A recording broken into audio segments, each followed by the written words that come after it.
ጤና ይስጥልን ክቡራትና ክቡራን አድማጮች እንደምን አደራችሁ። ካን ሬዲዮ ሬካ የእስራኤል ድምጽ ሬዲዮ በአማርኛ ቋንቋ የሚያሰራጨውን ዝግጅት እነሆ ጀመረ።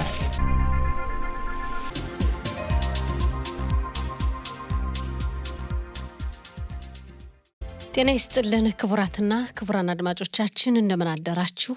ዕለቱ እንደ ዕብራውያን ዘመን አቆጣጠር ዮም ሽሽ ዩድ በሲቫን ታፍሽን ፔሄ ሲሆን እንደ አውሮፓ ዘመን አቆጣጠር ጁን 6 ቀን 2025 ዓ.ም ነው። እንደ ኢትዮጵያ ዘመን አቆጣጠር ደግሞ ግንቦት 29 ቀን 2017 ዓ.ም ነው። የጧቱ ስርጭታችን እነሆ ጀመረ። የቴክኒክ ባለሙያችን ሞሼ ሞሽኮቪች ሲሆን የስቱዲዮ ተረኛ አስተናጋጅ ወርቅነሽ እሸቴ ነኝ። ያሉን ዝግጅቶች በቅድሚያ ዜና እናሰማና ጋዜጦች በዛሬ እትማቸው ለአንባቢያን ያቀረቧቸውን ዋና ዋና ርዕሰ ጉዳዮች እንመለከታለን። እንዲሁም ከባልደረባችን ከራህሚም አላዛር ጋር በወቅታዊ ጉዳዮች እንወያያለን። ስርጭታችን እንደተለመደው እስከ 7 ሰዓት ድረስ ይቀጥላል። ከአድማጮች ጋርም በሚቀረን ጊዜ እንወያያለን። አብራችሁን ቆዩ አድማጮች። አሁን የጧቱን ዜና እነሆ። በቅድሚያም አርዕስተ ዜና። በየመን የሚገኘው የሁቲ አማጺ ቡድን ትናንት ምሽት ወደ እስራኤል ያስወነጨፈው ሚሳኤል በተሳካ ሁኔታ መክሸፉን የመከላከያ ሰራዊቱ አስታወቀ። መከላከያ ሰራዊቱ በሊባኖስ ዋና ከተማ ቤይሩት የሂዝቦላ ድርጅት የጦር መሳሪያ ለመገንባት በህዝብ መኖሪያ ሰፈር መካከል የገነባውን መሰረተ ልማት ደበደበ። ጠቅላይ ሚኒስትር ቢንያሚን ኔታንያሁ እስራኤል በአዛ ለታጣቂ ሚሊሻዎች የጦር መሳሪያ ሰጥታለች የሚለውን ውዝግብ ምንም መጥፎ ጉዳይ እንደሌለበት ገለጹ። አሜሪካ በሄግ በሚገኘው ዓለም አቀፉ የወንጀለኞች ፍርድ ቤት የሚሰሩ 4 ዳኞች ላይ ማዕቀብ ጣለች። የሚሉት ዋና ዋና ዜናዎች ናቸው። ዝርዝሩን እነሆ። በየመን የሚገኘው የሁቲ አማጺ ቡድን ትናንት ምሽት ወደ እስራኤል ያስወነጨፈው ሚሳኤል ወደ እስራኤል ክልል ሳይገባ መክሸፉን መከላከያ ሰራዊቱ አስታወቀ። በኢየሩሳሌም ሽፌላ ተብሎ በሚጠራው ማዕከላዊ ደቡብ እስራኤልና በጨው ባህር አካባቢ የማስጠንቀቂያ ደወል ድምጽ ተሰምቷል። በሰውና በንብረት ላይ ስለደረሰ ጉዳት አልተገለጸም። መከላከያ ሰራዊቱ በሊባኖስ ዋና ከተማ ቤይሩት ዳህዬ በተባለው ሰፈር የሂዝቡላ ድርጅት የጦር መሳሪያ ለመገንባት በህዝብ መኖሪያ ሰፈር መካከል ከመሬት በታች የገነባውን መሰረተ ልማት ባሳለፍነው ሌሊት መደብደቡን አስታወቀ።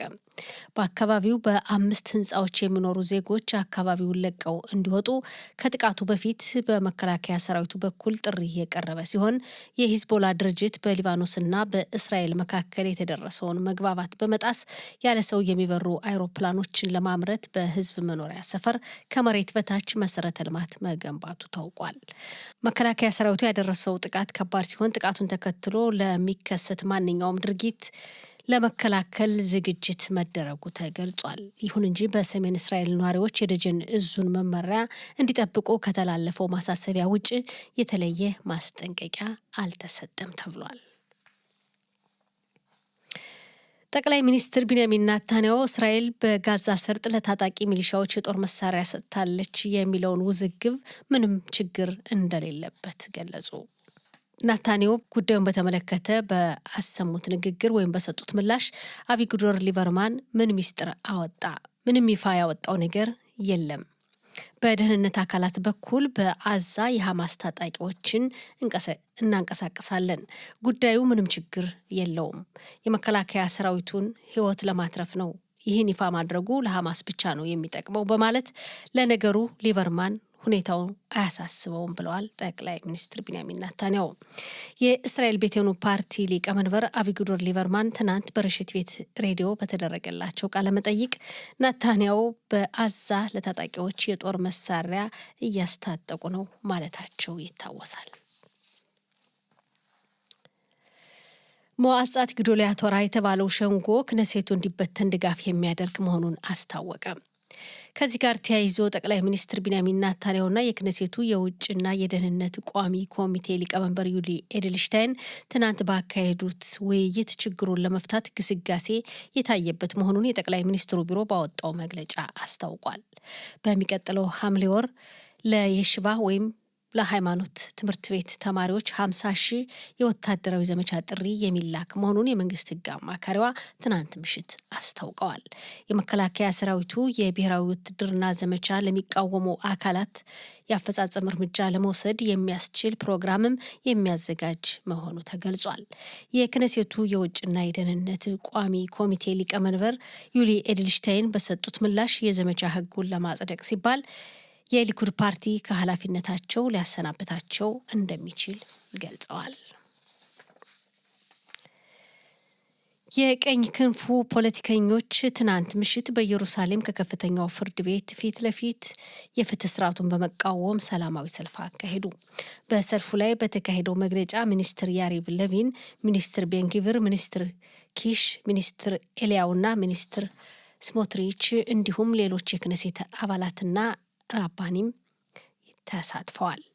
የህግና ፍትህ ሚኒስትር ያሪቭ ለቪን ባሰሙት ንግግር እርሳቸውና ጓደኞቻቸው ለከፍተኛው ፍርድ ቤት ወይም ባጋጽ እናም ለፍትህ ስርዓቱ አይሆንም ለማለት ወይም ለመቃወም መገኘታቸውን ገልጸዋል። ለቪን ለተወሰኑ ማህበረሰብ ለአዛዦች የጊዜውን ሁኔታ አይቶ ለሚሰራ ህግና የህዝብን ፍላጎት ለሚጨፈልቅ የህግ ስርዓት አንስማማም፣ እንቃወማለን ብለዋል። በሺዎች የሚቆጠሩ ከተመሳሳይ ጾታ ጋር ፍቅርና ጋብቻ የሚመሰረቱ ማህበረሰብ አባላት ትናንት ምሽት በኢየሩሳሌም ከተማ የእግር ጉዞ አደረጉ። የማህበረሰቡ አባላት የትናንቱ ጉዞ ከ10 ዓመታት በፊት በተካሄደ ተመሳሳይ ዝግጅት ላይ በደረሰባት ጥቃት ለተገደለችው የሽራ ባንኪ መታሰቢያ መሆኑ ተገልጿል። በዝግጅቱ ለመጀመሪያ ጊዜ የተገኙት ፕሬዝዳንት ይስሐቅ ሄርጾግ የሽራ ዓላማ መልካም ስራ ለመስራትና በዓለም ላይ ብርሃን ለመፈንጠቅ ነበር ብለዋል። በሰልፉ የተገኙት የሽራ አባት ኦሪ ልጃቸው የተገደለችበትን 10ኛ ዓመት ምክንያት በማድረግ ከባድ ቃላት ከጭካኔ ተግባር በፊት ቀድመው እንደሚሰሙ ገልጸው በውጭ በቂ ጠላት አለን፣ በዜጎች መካከል በአንድ ህዝብ ውስጥና በብሔራዊ ደረጃ የሚሰሙና የሚነሱ አለመግባባቶችን በመደማመጥና በመከባበር መፍታት እንደሚያስፈልግ የማሳስብበት መልካም አጋጣሚ ነው በማለት ንግግር አድርገዋል። የዶናልድ ትራምፕ መንግስት በሄግ በሚገኘው ዓለም አቀፉ የወንጀለኞች ፍርድ ቤት 4 ዳኞች ላይ ማዕቀብ መጣሉን የአሜሪካው የውጭ ጉዳይ ሚኒስትር ማርኮ ሩቢዮ አስታወቁ። ማዕቀብ የተጣለባቸው 4 ዳኞች በአሜሪካና ወዳጅ ሀገር በሆነችው በእስራኤል ላይ በተነሳ ተቀባይነት በሌለው ተቃውሞ ተባባሪ እንደነበሩና ፍርድ ቤቱም ፖለቲካዊ ጉዳዮችን እንደሚመለከት ሩቢዮ አስታውቀዋል። ዓለም አቀፉ የወንጀለኞች ፍርድ ቤት የዓለም አቀፉ የወንጀለኞች ፍርድ ቤት በሰጠው ምላሽ የተጣለው ማዕቀብ ፍትሐዊ የሆነውን የፍርድ ተቋም ነጻነት የሚነሳ ነው፣ ፍርድ ቤቱ ከሰራተኞች ጎን የሚቆም መሆኑንም አስታውቋል። የውጭ ጉዳይ ሚኒስትር ጊዶን ሰዓር የአሜሪካውን አቻቸውን ሩቢዮን በማመስገን ትክክል ነው በማለት በኤክስ ገጻቸው ላይ በጻፉት መልእክት ገልጸዋል። በመጨረሻም የአየር ንብረት ትንበያ። የአየሩ ጸባይ ዛሬ ከትናንቱ ጋር ተመሳሳይ የሆነ የአየር ጸባይ እንደሚኖር ተገልጿል። ዛሬ የሙቀቱ መጠን በተለያዩ ከተሞች በሃይፋና አካባቢዋ 29 በቴል አቪቭ 28 በኢየሩሳሌም 31 በብኤርሸባ 34 በኢላትና አካባቢዋ 39 ዲግሪ ሴንቲግሬድ ይደርሳል። አድማጮቻችን ዜናው አበቃ። ወደሚቀጥለው ዝግጅት እንለፍ። የተከበራችሁ አድማጮቻችን ስርጭታችን እንደቀጠለ ነው። አሁን ደግሞ ጋዜጦች በዛሬ እትማቸው ለአንባቢያን ያቀረቧቸውን ዋና ዋና ርዕሰ ጉዳዮችን እንመለከታለን። አሁን ጋዜጦችን እንመለከታለን። 4 ዕለታዊ ጋዜጦች ደርሰውናል። የዲዮት አህሮኖት፣ እስራኤል አየም፣ ማሪብና ሀሬጽ 4ቱም ጋዜጦች ዕለታዊ ጋዜጦች ደርሰውናል። የዲዮት አህሮኖትን ስንመለከት በመጀመሪያ ገጹ ላይ ትኩረት የሰጠባቸው በርካታ ርዕሰ ጉዳዮች አሉ። እንግዲህ ዛሬ አርብ ስለሆነ በተለይ አርብ ደግሞ የሳምንቱ ማጠቃለያ ጋዜጦች እንግዲህ ሰፋ አድርገው ነው የሚመለከቱ በርካታ ርዕሰ ጉዳዮችን። የዲዮት አህሮኖት በመጀመሪያ ገጹ ላይ ትኩረት ከሰጠባቸው ርዕሰ ጉዳዮች መካከል 50 ሺህ የዘመቻ በመከላከያ ሰራዊቱ ውስጥ እንዲያገለግሉ ለሀረሪ ማህበረሰብ ወጣቶች እንግዲህ ለሃይማኖት ትምህርት ቤት ተማሪዎች 50,000 የሚሆን መጥሪያ ይላካል በሚቀጥለው ሐምሌ ወር የሚል ርዕሰ ጉዳይ አቅርቧል። ይህ ርዕሰ ጉዳይ ሌሎች ጋዜጦች ላይም በተመሳሳይ ሰፊ ቦታ የተሰጠው ርዕሰ ጉዳይ ነው። ሁሉም ጋዜጦች በሰፊው ተመልክተውታል። እናም በሐምሌ ወር 50,000 የመጥሪያ እንደሚላክ የመንግስት ህግ አማካሪዋ ትናንት አስታውቀዋል ይላል። እንግዲህ ያው መከላከያ ሰራዊቱ 50,000 የሚሆኑ የመጥሪያ ትዕዛዝ ወይም መልእክት ወደ ሀረሪ ማህበረሰብ አባላት ወደ ወጣቶች የሚልክ መሆኑ ተገልጿል። ከዚህ ጎን ለጎን ደግሞ መከላከያ ሰራዊቱ እንግዲህ ይህን ጥሪ ተቀብለው በመከላከያ ሰራዊቱ ውስጥ ለማይቀርቡ ወይም ለማይዘምቱ ለእምቢተኞቹ የማስፈጸሚያ የሚሆን ፕሮግራም ጎን ለጎን የሚያዘጋጅ መሆኑን ይህን ጉዳይ ለማስፈጸም መከላከያ ሰራዊቱ ጨምሮ አስታውቋል።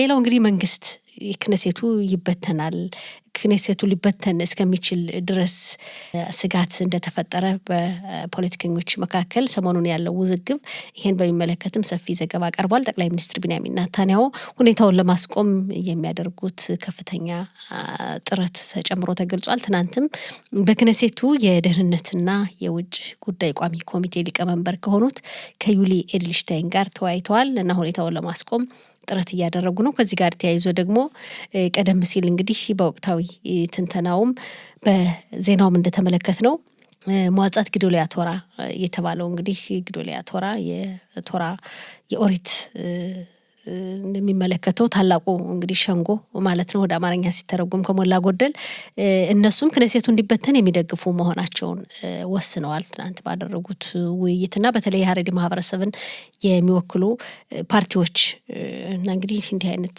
ተቋማትም ክነሴቱ እንዲበተን በሚቀርበው ህግ ላይ ድጋፍ እናደርጋለን እንደግፋለን እያሉ ናቸው። ጠቅላይ ሚኒስትር ቢንያሚን ኔታንያሁ ዩሊ ኤድልሽታይንን ከኃላፊነታቸው ሊያሰናብቱ ይችላሉ የሚል ጉዳይ አለ። እንግዲህ ከዚህ ጋር ተያይዞ ምናልባት ይሄ ሀሳብ አሁንም ድረስ ያው እየታሰበበት መሆኑ ሊሆን እንደሚችል ይገመታል ይላል። የሀረሪ ማህበረሰብን የሚወክሉ ፓርቲዎች እንደዚሁ ክነሴቱ እንዲበተን የሚደግፉ መሆናቸውን በተከታታይ እያስታወቁ ናቸው። ከዚህ ጋር ተያይዞ የዶታ ሮኖት ትኩረት የሰጠባቸው ርዕሰ ጉዳዮች ናቸው። ሌላው በጋዛ ሰርጥ በአዛ ሐማስን የሚቃወም ሚሊሻ እንግዲህ በእስራኤል መንግስት በኩል በድብቅ በሚስጥራዊ ሁኔታ አቋቁመዋል። ሐማስን የሚቃወም ሚሊሻ የጦር መሳሪያም እስራኤል አስታጥቃቸዋለች የሚል መረጃ ትናንት በተለይ የእስራኤል ቤቴኑ ፓርቲ ሊቀመንበር አቪግዶር ሊበርማን ይህን ነገር በረሽት ቤት ሬዲዮ በተደረገላቸው ቃለ መጠይቅ አጋልጠዋል። ጠቅላይ ሚኒስትሩ ታዲያ ይሄ ምን ጥፋት አለው በማለት የተናገሩ መሆኑን የመከላከያ ሰራዊቱን ህይወት ለማዳን ነው። ይሄ ምን ጥፋት አለው? አዎ በጋዛ ሰርጥ ሐማስን የሚቃወም አካላት እንዲቋቋም እንዲንቀሳቀስ እያደረግን ነው። ይህም ከደህንነት ሰራተኞች ጋር ከሻባክና ከሌሎች የመረጃ አካላት ጋር በመስማማት የተሰራ ስራ መሆኑን ገልጸዋል። ይህ ጉዳይም እንደዚሁ በኢዲዮታ ሀሮነት ትኩረት የተሰጠበት ርዕሰ ጉዳይ ነው። ሌላው ትናንት እንደሚታወቀው እንግዲህ ከትናንት ወዲያ መከላከያ ሰራዊቱ ከሻባክና ከእስራኤል ሌሎች መረጃ አካላት ጋር ባደረገው ትብብር 2 አስክሬኖች በሐማስ እጅ የተጠለፉ 2 የእስራኤል ዜጎች አስክሬናቸው ወደ እስራኤል ለቀብር ተመልሷል። እነሱም ኒርኦዝ በተባለው ኪቡጽ ወይም የህብረት ስራ ማህበር ነዋሪዎች የነበሩ ጥቅምት 7 ቀን 2023 ዓ.ም እንደተለመደው የእግር ጉዞ ለማድረግ ጧት ለስፖርት እንቅስቃሴ ሲወጡ የሐማስ ድርጅት ወደ አካባቢው ባደረገው በሰብሮ ገብቶ ባደረሱ የሽብር ጥቃት ተገድለዋል። አስከሬናቸውም ተጠልፎ ወደ ጋዛ ተወስዶ ለ608 ያክል ቀናት ያክል ከቆየ በኋላ መከላከያ ሰራዊቱ ባደረገው ልዩና ሚስጥራዊ ዘመቻ አስከሬናቸው ለቀብር ወደ እስራኤል ተመልሷል። እነዚህ ባልና ሚስቶች ጋዲ ሀጊና በጁዲ ይባላሉ። የ70 ዓመትና የ72 ዓመት አዛውንቶች ነበሩ። እንግዲህ ሲጠለፉ ያው በዕለቱ ሐማስ ህይወታቸው ካለፈ ከገደላቸው በኋላ ተኮሰባቸው በኋላ ነው የጠለፋቸውና በሚያሳዝን ሁኔታ ትናንት እንግዲህ ለቀብር ወደ እስራኤል አስከሬናቸው መመለሱ ተገልጿል። ይህ ጉዳይም በሁሉም ጋዜጦች ትኩረት የተሰጠበት ጉዳይ ነው። ወደ የሚቀጥለው ጋዜጣ ስናልፍ ማሪብ ነው። ማሪብም በፖለቲከኞች መካከል እንግዲህ የተፈጠረውን ውዝግብ በሚመለከት ሰፊ ዘገባ አቅርቧል። በሀረዲ የሀረዲ ማህበረሰብን የሚወክሉ የፖለቲካ ፓርቲዎች እና በክነሴቱ የውጭና የደህንነት ኮሚቴ ሊቀመንበር ዩሊ ኤድልሽታይን መካከል ውይይት ተካሂዶ እንደነበረ እና በውይይታቸው ግን ምንም አይነት ስምምነት ላይ እንዳልተደረሰ ምናልባት እንግዲህ ክነሴቱም ይበተናል የሚለው ግምት ከፍተኛ እንደሆነ የሚገልጽ ዘገባ አለ። የመንግስት የአማካሪዋ 50,000 የሚሆኑ የጥሪ ወይም ትዕዛዝ ለሀረሪ ማህበረሰብ ወጣቶች እንዲላክ ማስታወቃቸው በሚቀጥለው ሐምሌ ወር የሀረሪ ማህበረሰብም ያው ወደ መከላከያ ሰራዊቱ አንዘምትን በማለት ተቃውሞ ሰልፍ እያካሄዱ መሆኑን አሁንም ትናንትም ኪቢሽ 40 ወይም በቁጥር 4 ጎዳና ሰፊ ተቃውሞ ሰልፍ እንዳካሄዱና መንገዱም ለተሽከርካሪዎች ለተወሰኑ ሰዓታት ተዘግቶ እንደነበር የሚገልጽ ዘገባ አቅርቧል።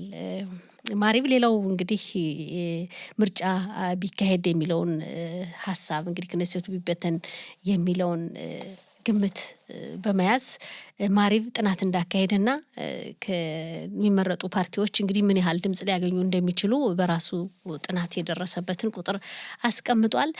መንግስት ለማቋቋም የሚችሉ ሁለት የፖለቲካ መሪዎችን በፎቶግራፋቸው በማስደገፍ እንግዲህ ባቀረበው ግራፍ ጠቅላይ ሚኒስትር ቢንያሚን ኔታንያሁ አሁን እንግዲህ ጠቅላይ ሚኒስትሩ ከመንግስት የማቋቋም እድላቸው 39% መሆኑን ከምርጫው በኋላ ማለት ነው እንግዲህ ምርጫው ቢካሄድ፣ የቀድሞው ጠቅላይ ሚኒስትር ናፍታሊ ቤኔት ደግሞ 46% መሆኑን አስቀምጧል። በአጠቃላይ ግን ምን ያህል ማንዳት ወይም የክነሴት አባላት ሊያገኙ ይችላሉ በሚለው ጠቅላይ ሚኒስትር ቢንያሚን ኔታንያሁ 22፣ አቪግዶር ሊበርማን 19፣ ቤኒ ጋንጽ 15፣ ያኢር ጎላን 15፣ ያኢር ላፒድ 12፣ አሬደሪ 10 በማለት አስቀምጧል። እንግዲህ ያስቀመጠው ግራፍ ወይም ሰንጠረዥ መሰረት ያው እነዚህ ደግሞ ትናንት አስከሬናቸው ለቀብር ወደ እስራኤል የተመለሰው መከላከያ ሰራዊቱና ሻባክ ባካሄዱ ዘመቻ 2 የኒር ኦዝ ኪቡጽ ወይም የህብረት ስራ ማህበር ነዋሪዎች ጋዲና ጁዲ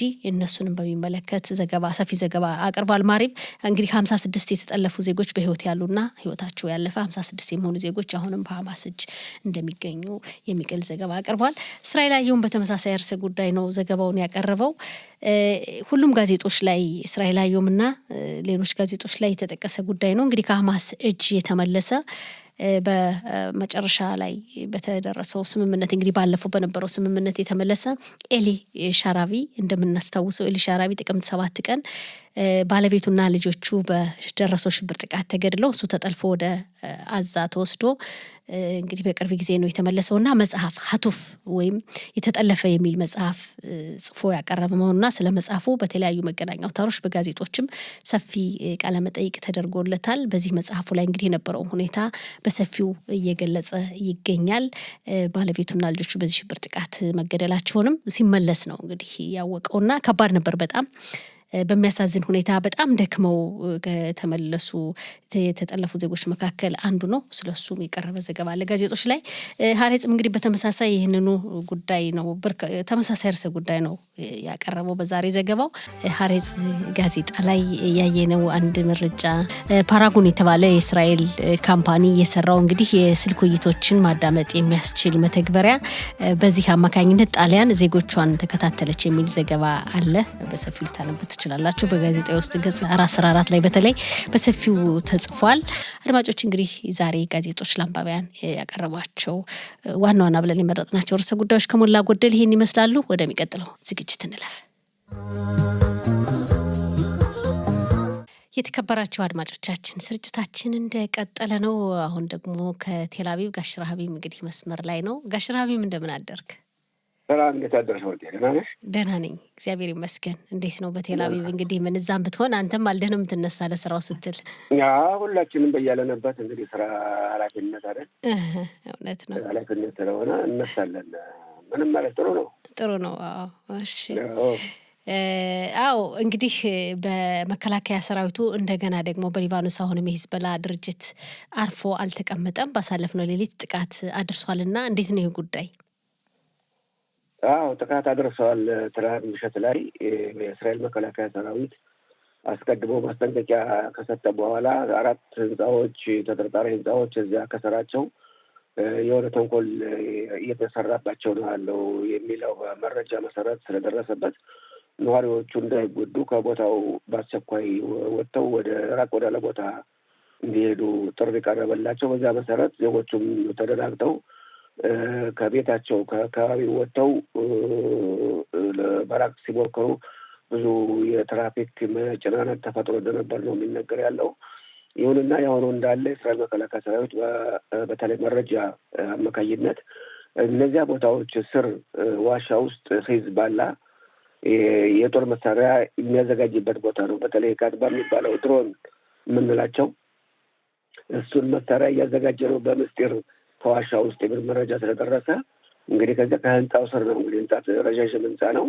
ከዚያ ስር ነው ያን ለመጉዳት ህንጻውም ጨምሮ መደርመስ ግዴታ ስለሆነ ነዋሪዎቹ አሉ እንዳይጎዱ እነሱ ነው እንግዲህ አጥር የተደረጎላቸው እንዲርቁ የተደረገው እና ከዚያ በኋላ ሰዎቹ ከመለቀቃቸው ከተረጋገጠ በኋላ የእስራኤል መከላከያ ሰራዊት ያው ጦር አውሮፕላኑ ከባድ ቦምብ በመጣል ህንፃዎቹን ደረማመሳቸው። ከዚያም ደግሞ በደቡብ ሊባኖስም እንደዚሁ ተጠርጣሪ ቦታ ነበር ተብሎ እሱንም እንደዚሁ በአየር ቦምብ በመጣል ተደብድቧል። እና እስራኤል የምትለው ምንድን ነው እንግዲህ ይህን ስምምነት ተደርሶ ነበር ያኔ ከሊባኖስ መንግስት ጋር ሂዝቦላ ጦር መሳሪያ እንዳይኖረው የጦር ትጥቅ ኑሮት በእስራኤል ላይ አደጋ ማድረስ እንዳይሞክር ተብሎ ነበር። እንግዲህ የሊባኖስ መንግስት ኃላፊነት ወስዶ ሁሉን ነገር በሀገሪቱ ውስጥ የሚደረገውን ነገር ሁሉ መቆጣጠር አለበት ተብሎ ነበር ያለ ስምምነት ላይ የተደረሰው። አሁን ይህን የመሰለ ሁኔታ በመከሰቱ ምክንያት እስራኤልም የሊባኖስ መንግስት እየወቀሰች ነው የምትገኘው።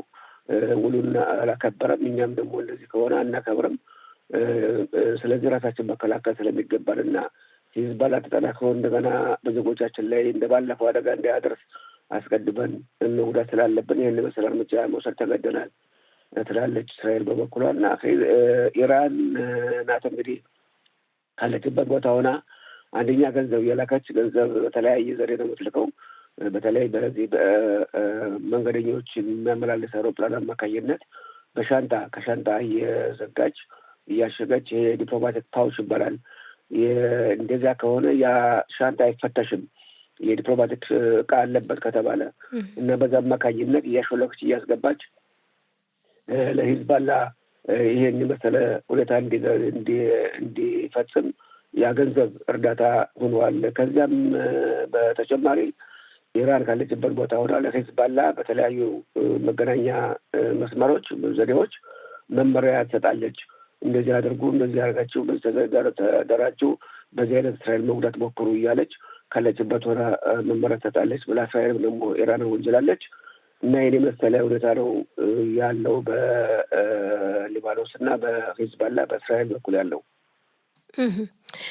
አዎ እንግዲህ አስቸጋሪ ነው። ሌላው የፖለቲካው ጉዳይ ወደ ሀገር ውስጥ ስንመለስ ደግሞ በፖለቲከኞች መካከልም ውዝግብ እየተፈጠረ ነው። ምናልባት ክኔሴቱ ሊበተን እንደሚችልም እየተገመተ ነው። እንደው ጉዳይስ እንዴት ነው?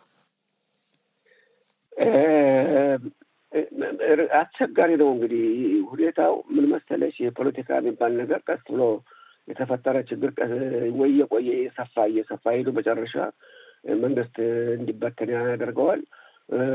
ከአንዳንዴ ደግሞ ይሄ መጨረሻው ጎጂ ይሆናል የሚሉ በተለይ ለወደፊቱ አሁን እዚህ የመንግስት ተሳታፊ የሆኑም ደግሞ ክኔሴት አባላት የሆኑ ፓርቲዎች በሚቀጥለው ምርጫ ጊዜ እድል አናገኝ ይሆናል የሚሉ ይኖራሉ። እነሱ ደግሞ የመንግስት ወይ ፓርላማ እንዲበተን የማይፈልጉ እንዳሉ ነው። እንግዲህ አሁን ይህ ሁኔታ እንግዲህ ይሄ በተለይ ሃይማኖት አክራሪ ሃይማኖተኛ የሆኑት ናቸው እንግዲህ ልጆቻችን ወደ መከላከያ ሰራዊት መቀጠር መልመል የለባቸውም ማለት እነዚህ ወጣቶች የኦሪት የተማሩ እግዚአብሔር እየጸለዩ የእነሱ ጸሎት ነው የእስራኤልን ጠላት የሚያዳክም እንጂ ጦር መሳሪያ አይደለም የሚል እምነት ነው ያላቸው። በዛ መሰረት በርካታ ወጣቶች ወደ መከላከያ ሰራዊት አይሄዱም እና የማይሄዱበት ምክንያት ምንድን ነው የሚባል ጥያቄ ነው ያለ። እንግዲህ እነሱ እኔም አሁን ለምሳሌ የምለው በግሌ ሳይሄዴ እነዚህ የሃይማኖት ተማሪዎች ለሶስት ዓመት እንግዲህ ከዚያ በኋላ ቀጣይ ለመቀጠል ፍላጎት ካላቸው በፍቃድ ነው ፈርመው ነው በውል የሚቀጥሉ። ግን 3 ዓመት ግዳጅ ነው እንግዲህ 3 ዓመት ግዳጃቸውን አጠናቀው እንደገና ተመልሰው መማር ይችሉ የለም ወይ?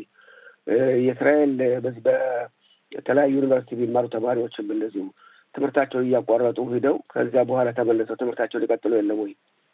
የዚህ አይነት ለምሳሌ አባባል እኔ ግራ ይገባኛል። ለምን እንደማያስማማቸው ይሄ ነገር እና እነሱ ግን ምንድን ነው ወደ መከላከያ ሰራዊቱ ከሄዱ በኋላ ከዚያ ሃይማኖታቸውን የመጠበቁ ሁኔታ አጠራጣሪ ስለሆነ ሃይማኖት ይረሳሉ። ከዚያ በኋላ ወደዛ ሃይማኖት ትተው ወደዛኛው ወደ ዓለማዊ ነገር በዚያ ይለምዱና በዛው እንደሄዱ ይቀራሉ የሚል ፍርሃት እንዳላቸው ነው የሚናገሩ በእነዚያ በኩል ደግሞና ማንኛውም ወታደር ጤነኛማ የሆነ ወጣት በመከላከያ ሰራዊት ማገልገል እንዳለበት በህገ መንግስቱ ያለ ነገር ነው እና ከዚያም በተጨማሪ እሺ እንበል ለምሳሌ እነዚህ ወጣቶች ይማሩ ትምህርታችንን እንፈልግ የሃይማኖት ትምህርት ምናምን ካሉ ከተማሩ ግን ከኛ ከዜጋው ውትድርና ከሚያገለግለው ግብር ከሚከፍለው ዜጋ ህግ አክባሪ ከሆነው ዜጋ ለመንግስት የሚሰጠውን በግብርም ሆነ በቀረጥ በሀገር ውስጥ ገቢም ሆነ በመሳሰሉ ገንዘብ እነሱ መተዳደር የለባቸውም። ቁጭ ብለው የተማሩ እኛ እየለፋን እየታገልን እየተዋጋን እነሱ በእኛ ገንዘብ ደግሞ እንደዚህ መሆን የለባቸው የሚል ደግሞ አለ። ይህም እውነት ነው ደግሞ በአንድ በኩል። አሁን ሌላው ደግሞ ችግሩ የት ላይ መሰለሽ ወርቅነሽ መለከተው ይሄ በተጠባባቂ ውትድርና የሚያገለግሉ ወታደሮች ብዙዎች ናቸው። ብዙዎቹ የግል ስራ ያላቸው፣ ቤተሰብ ያላቸው፣ ሚስት ያላቸው በመደጋገም የሚጠሩ ናቸው ወደ መከላከያ ሰራዊቱ። ብዙዎቹ የኪሳራ የደረሰባቸው አሉ እና እነዚህ ወታደሮች ይሄን የመሰለ መስዋዕት እየከፈሉ ለሀገሪቱ ለህዝባቸው እየከፈሉ እነዚህ ወጣቶች መስዋዕት መክፈሉ ይቅርና ከኛ የምንከፍለውን ገንዘብ ይጠቀሙበታል እና እንደዚህ መሆን የለበትም።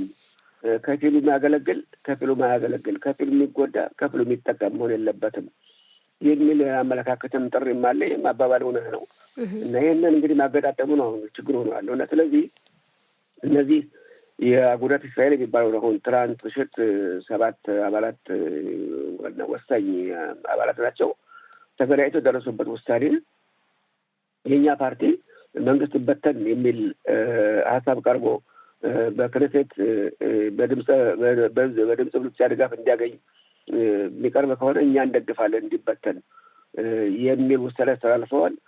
ያ ውሳኔ እንግዲህ ተግባራዊ ከመሆኑ በፊት ጠቅላይ ሚኒስትር ኔታንያሁ ለመግባባትና እንደገና ሁኔታውን ለማስተካከል እየሞከሩ ነው የሚባል ነገር አለ እና እነዚህ 6 አባላት 3 አባላት ናቸው ያሉት ይሄ ፓርቲ አጉዳት እስራኤል የሚባለው 3 ናቸው አባላቱ። እነሱ ከወጡ እንግዲህ ያው 61 ምናምን ይቀራል ማለት ነው። በእርግጥ መንግስት ያንም ላይበታ ይችላል። ግን ሌሎችም ፓርቲዎች አሉ የዚያው ተመሳሳይ አመለካከት ያላቸው የሃይማኖት አክራሪ ሃይማኖት ወክለው የክርስቲያን አባላት የሆኑት እነሱም እነዚያ ከየለቀቁ እኛ እንዴት እንቀራለን እኛስ ብሎ እንጨመር እንጂ የሚል እንትን ያጥርባቸውና ቀስ እያለ ቁጥሩ እየበዛ ሄዶ መንግስት ከመበተን ደረጃ ይደርሳል የሚል ግምት ነው ያለ። አስቸጋሪ ነው። እንደው የሀረዲ ማህበረሰብን የሚወክሉ ፓርቲዎች እንግዲህ ምን ያክል ኃይል እንዳላቸው በፖለቲካውም እየታየ ነው። መንግስት እንኳን እንግዲህ እንዲበተን ማድረግ ከቻሉ፣ ሌላው ደግሞ መንግስት ለማህበረሰቡ የሚሰጠው ጥቅማ ጥቅም ጋሽ ረሃሚም መከላከያ ሰራዊት ለማያገለግል ወጣት የሚሰጠው ጥቅማ ጥቅም ከሚያገለግለው የተሻለ እንደሆነ ነው የሚነገረው። አንዱም ተቃውሞ ይሄ መሰለኝ ተቃውሞ መካከል እነሱ እንግዲህ ለምሳሌ ቢጧህ ነው የምንለው አለ ብሔራዊ መድህን በዛ በኩል ለምሳሌ እነሱ በርካታ ልጅ ነው የሚወልዱ በርካታ እና እያንዳንዱ ልጅ የሚቀበለው ገንዘብ ብዙ ነው። ያለ ሲደማመር በጣም ብዙ ገንዘብ ነው። አንቺ ምንም ከምናገኘው ደግሞ በላይ ነው የሚሆነው ሳይሰሩ ማለት ነው እንግዲህ እና ይሄ እንግዲህ የሚሰራው ሰው ያማዋል፣ ያናደዋል። እኛ ይህን ያህል ሌት ተቀን እየሰራን እየለፋን ግብር እየከፈልን ለህግ ተገዦች ሆነን እንዴት እነዚህ ዝም ብለው ተማርና ብዙዎቹም የማይማሩም አሉ በስሙ ተማሪ ነን እያሉ ያላግጡማሉ ይባላል እና እንደዚህ ሆኖ እያለ እንዴት የተከፋፈለ ህብረተሰብ ይፈጠራል? ሁሉም በችግሩም ጊዜ አብሮ ችግሩን ተጋፍቶ መፍትሄ መፈለግ፣ በደስታም ጊዜ ደግሞ አብሮ መሳተፍ እንጂ ግማሹ ተደሳች ግማሹ ተቸጋሪ መሆን የለበትም የሚላም ሁኔታ ነው እየተሰማ ያለው። እውነትም ነው እና ይህን እንግዲህ መንግስት እንዴት አድርጎ እንደሚገናኘው አስቸጋሪ ነው። አዎ ሌላው በጋዛ ሰርጥ እንግዲህ መንግስት የእስራኤል መንግስት ሐማስን የሚቃወሙ ሚሊሻዎችን እያንቀሳቀሰ ነው፣ እያስታጠቀ ነው የሚል መረጃ ደግሞ ከትናንት ጀምሮ አወዛጋቢ ሆኗል። ይህ ጉዳይስ እንዴት ነው? ይሄ ደግሞ እንግዲህ አንዱ የአዛ ጉዳይ ያው እንደምናውቀው ውስብስብ የሆነ ችግር ነው ያለ። አሁን እንግዲህ እስራኤል መንግስት አስበዋለሁ ምንድን ነው እርግጥ እያንዳንዱ ሽብርተኛ የሐማስ አባላት የሆነና ሌላ ምስላም ጃር የመሳሰሉት እዚያ ዋሻም ጢሻም ምናምን ተደብቀው ጋራም ዛፍም ሆነው ለማምለጥ የሚሞክሩ ብዙዎቹ ነው የሚሆኑት እና እነሱን ለቅሞ እያንዳንዱን ለማጥፋት አስቸጋሪ ነው እንደሚባለው ሁሉ እንግዲህ ምን ብለዋል መሰለህ እስራኤል መንግስት ያሰበው ይሄ አለ አይደል የሀገር ቤት አባባል አለ ሾህን በሾህ የሚባል ነገር አለ እና በእነሱ